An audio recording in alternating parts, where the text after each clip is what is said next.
uma influenciadora condenada por uma série de golpes financeiros. A investigação apontou que milhares de pessoas em todo o Brasil foram vítimas de um esquema de empréstimos de Ana Pink e do marido dela. O casal teria recebido 13 milhões de reais. Mas que golpe é esse? A equipe do Domingo Espetacular foi recebida na luxuosa casa onde Ana cumpre prisão domiciliar. Você quer ser protagonista no novo mundo? Uma mulher bem-sucedida, rica e bonita. Dona de empresas com mais de 120 funcionários e vaidosa, apaixonada pela cor-de-rosa. Não foi fácil chegar aqui. As pessoas mudavam.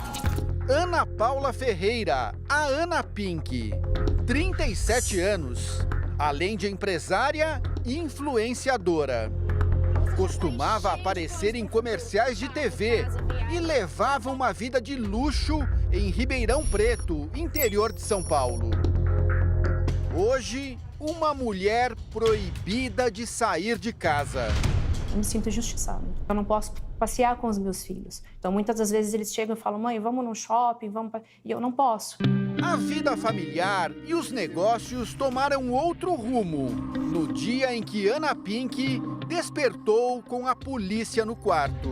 Eu acordei com ele com a arma no meu rosto e eu não perguntava o porquê. No ano passado, o mundo de Ana Pink ganhou cores mais dramáticas. Ela e o então marido foram presos numa operação do Ministério Público, que começou investigando a suspeita de enriquecimento ilícito e acabou descobrindo um esquema de empréstimos consignados forjados. As vítimas seriam aposentados de todo o Brasil. Ana Pink vive em prisão domiciliar, em um condomínio de alto padrão. Ela foi condenada a 9 anos e meio de prisão por organização criminosa e lavagem de dinheiro. Mas, como é mãe de 3 filhos menores de idade, a lei permite que ela cumpra a pena em casa. O ex-marido, o advogado Maiclerson Gomes, que era sócio na empresa e recebeu a mesma pena, está em um presídio. Se algum dia eu cometi algum tipo de erro, que eu posso hoje observar as minhas atitudes lá atrás, foi confiar demais nas pessoas. De acordo com a investigação, os negócios de Ana Pink decolaram quando ela conheceu 2 hackers que ofereceram dados de milhares de aposentados. Nomes, telefones, CPFs, valor do benefício, conta bancária. O processo contra Ana traz detalhes da negociação com os hackers. Ela pede, me faz um pacote de 4.000 consultas. O hacker dá o preço, R$ 1.500. Vou transferir para você, me manda os dados bancários. Com os dados em mãos, Ana Pink, que prestava serviço para os bancos, montou uma equipe própria para oferecer empréstimo consignado. Aquele em que as parcelas são descontadas diretamente do salário ou benefício da pessoa. Ana recebia dos bancos 6% de comissão sobre o valor do empréstimo. Ou seja, quanto maior o valor emprestado, mais ela ganhava. A empresária alega que os dados foram obtidos de forma legal. Não eram hackers, eram pessoas que vendiam o sistema para todo o mercado e não só para a minha empresa. Isso ficou comprovado, tanto é que eles já foram até absolvidos. Eles nunca foram hackers. Isso não foi ilegal, então? Não, isso não é ilegal. Mas não foi só isso. Com autorização judicial, os promotores quebraram o sigilo da empresa e tiveram acesso às mensagens internas. De acordo com o Ministério Público, são as provas de que a empresa não agia dentro da lei. Aqui, um sinal de possível falsificação. Um contrato enviado ao banco com lápis por baixo da assinatura da aposentada. Como se alguém tivesse treinado a assinatura. Ana Pink reclama com o gerente da empresa que a fraude poderia ser descoberta. A Mara acabou de me mandar um contrato com lápis por baixo.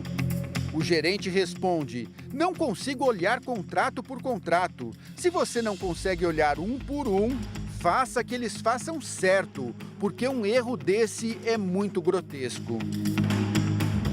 O processo também mostra reclamações das vítimas. A filha de um aposentado diz: já é a segunda vez que ocorre isso. O que vocês fazem é ilegal. Parem com isso, meu pai é idoso. O filho de outra vítima reclama que emprestaram dinheiro para a mãe doente. Ela tem Alzheimer e é incapaz judicialmente. Não sabe nem assinar mais. Ana nega as fraudes. O cliente que tem Alzheimer, que tem qualquer tipo relacionado a isso, ele tem que ter um procurador no INSS, certo? E até dado aquele momento do mercado, nós, correspondentes bancários, não poderíamos aprovar um contrato que tivesse esse representante legal. Não passa no INSS, ele não seria averbado, entendeu? Quando viam o dinheiro na conta, as vítimas que não concordavam com o empréstimo vinham até a agência bancária reclamar. O banco, então, informava que a operação seria cancelada. Para não perder a comissão, a equipe de Ana Pink tinha que provar que o aposentado tinha sim aceitado a proposta.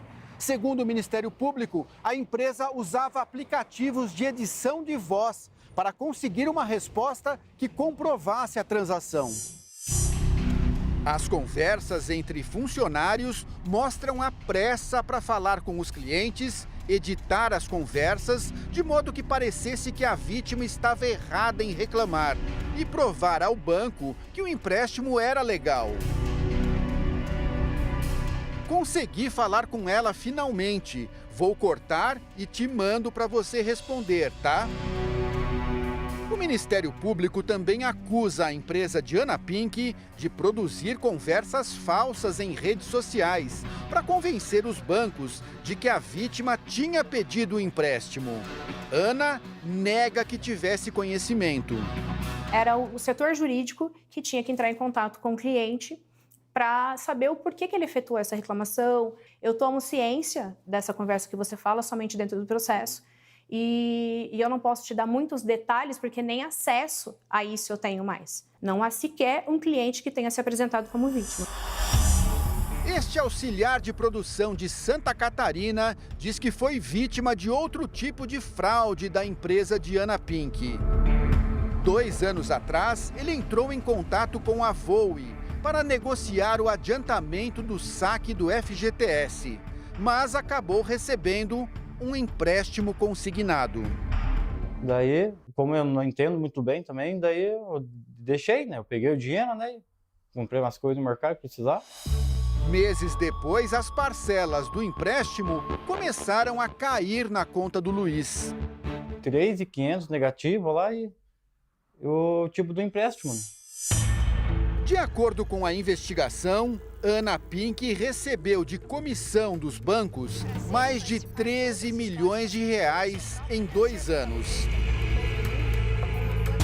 O promotor de justiça que investigou a empresária recomenda muito cuidado com o empréstimo consignado. Os aplicadores de golpes, eles sempre tomam uma postura ativa, eles tomam a iniciativa de procurar, né? Então seria interessante que o beneficiário fizesse o caminho inverso e não aceitar esse tipo de abordagem, esse tipo de assédio. A defesa de Ana Pink está recorrendo da sentença.